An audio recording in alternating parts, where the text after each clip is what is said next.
মামলার বাদী চেনেন না আসামিকে, আসামিও জানেন না মামলার বিষয়।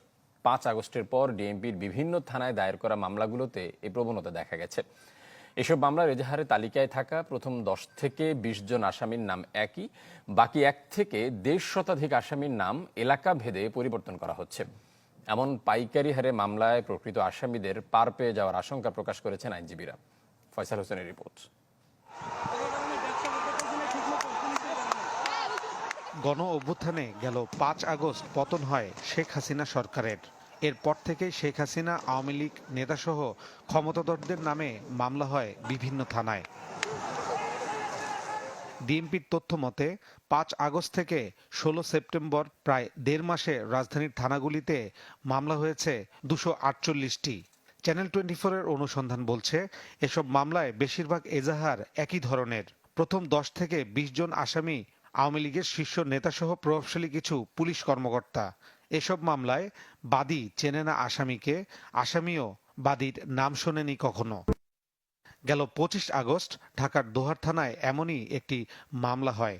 এজাহারে থাকা ঠিকানার সূত্র ধরে আসামির কাছে চ্যানেল 24।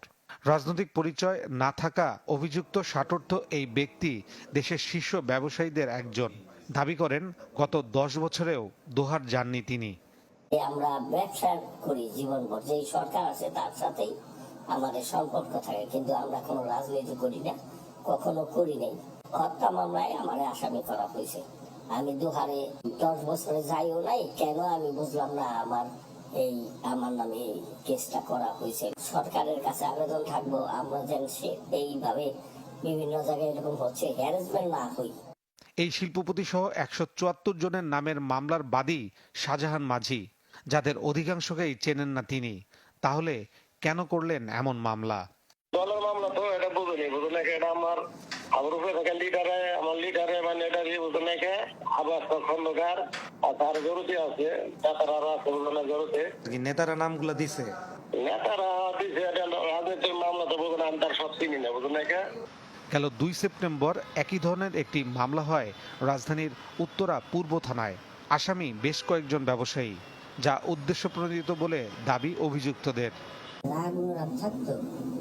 আমার অন্যান্য কর্মকর্তা কর্মচারী নানান লোকের নামে এত মামলা হচ্ছে, একটা মামলা নাকি সামনের দিকে যাবে আর সুন্দরভাবে কাজ করতে পারবো এই প্রেক্ষাপটে থাকে। এই বিষয়ে বাদী ফরিদা ইয়াসমিনের সাথে একাধিকবার যোগাযোগের চেষ্টা করলেও তাকে পাওয়া যায়নি।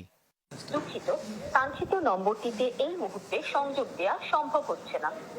তবে গণহারে এমন মামলায় প্রকৃত দোষীরা পার পেয়ে যেতে পারে বলে শঙ্কা এই আইনজীবীর।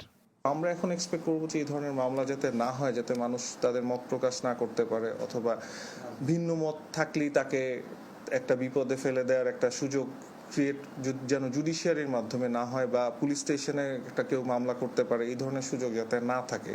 পুলিশ বলছে বিনা অপরাধে কেউ শাস্তি পাবে না।